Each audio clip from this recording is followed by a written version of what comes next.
বাংলাদেশে আবার সেই চক্রান্তের খেলা শুরু হয়েছে। যে রাজনৈতিক পরিস্থিতি, যে সংকট সৃষ্টি হয়েছে, এই সংকট একমাত্র সমাধান হতে পারে একটা সকলের কাছে গ্রহণযোগ্য নির্বাচনের মধ্য দিয়ে। বিএনপিকে ভেঙে ফেলার চেষ্টা বহুবার হয়েছে, কখনোই ভেঙে ফেলা সম্ভব হয়নি। আজকে আমি যে কথাটা আপনাদের সামনে সামান্য তুলে ধরতে চাই, যে আমরা একটা ফ্যাসিবাদের বিরুদ্ধে আন্দোলন করে তাকে তাড়িয়ে এখন আমরা একটা অন্তর্বর্তীকালীন সরকার আমরাই তৈরি করেছি।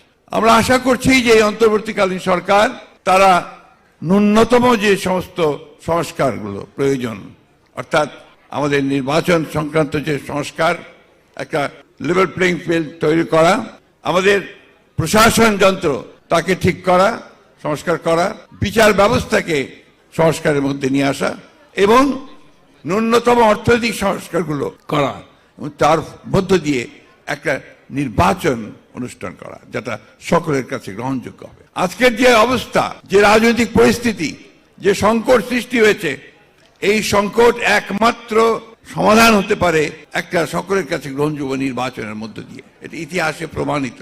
আমরা সে কথাই বারবার বলে আসছি, কিন্তু আজকে দুর্ভাগ্যজনকভাবে বাংলাদেশে আবার সেই চক্রান্তের খেলা শুরু হয়েছে, যেটা অতীতে হয়েছে বহুবার, যারই ফলে আমরা আমাদের শহীদ প্রেসিডেন্ট জিয়াউর রহমান সাহেবকে হারিয়েছি, যারই ফলে দেশনেত্রী বেগম খালেদা জিয়াকে 6 বছর কারাগারে থাকতে হয়েছে, যারই ফলে আজকে আমাদের নেতা তারেক রহমান সাহেবকে এখনো পর্যন্ত বিদেশে থাকতে হচ্ছে। এই চক্রান্ত আবার শুরু হয়েছে। কি করে বাংলাদেশের সত্যিকার যারা বাংলাদেশে বিশ্বাসী, যারা জোর গলায় বলতে পারে সবার আগে বাংলাদেশ, সেই দলকে, সেই নেতাকে আজকে তারা দূরে সরিয়ে রাখতে চাচ্ছে। বন্ধুগণ, এই চক্রান্ত বহুবার হয়েছে, আজকে আবার সেই চক্রান্ত শুরু হয়েছে। আমরা খুব পরিষ্কার ভাষায় বলতে চাই, বাংলাদেশের মানুষ কোনোদিনই তাদের চক্রান্ত সফল হতে দেবে না। বিএনপিকে ভেঙে ফেলার চেষ্টা বহুবার হয়েছে, বহুবার, কখনোই ভেঙে ফেলা সম্ভব হয়নি। এই বিগত তথাকথিত নির্বাচনের সময়ও চেষ্টা হয়েছে, একটা ছাড়া 2টা লোককে তারা সরিয়ে নিয়ে যেতে পারেনি। কারণ বিএনপির যে রাজনীতি, এটা হচ্ছে এদেশের জনগণের, মানুষের রাজনীতি। সেই রাজনীতি কি? রাজনীতির স্বাধীনতা, সার্বভৌমত্ব আর গণতন্ত্র। এই 3টে জিনিসের উপরে বিএনপির রাজনীতি মূল ভিত্তি।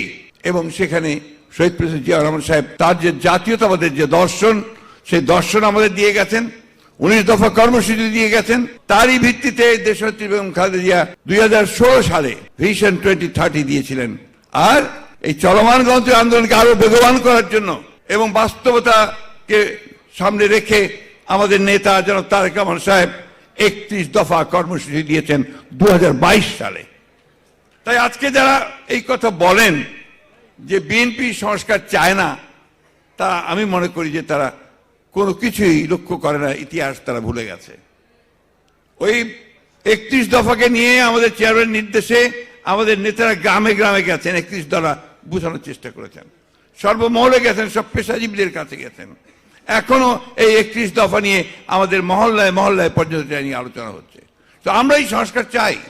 আর বিএনপির জন্ম তো হয়েছে আমাদের শহীদ প্রেসিডেন্ট জিয়াউর রহমানের সংস্কারের মধ্য দিয়ে।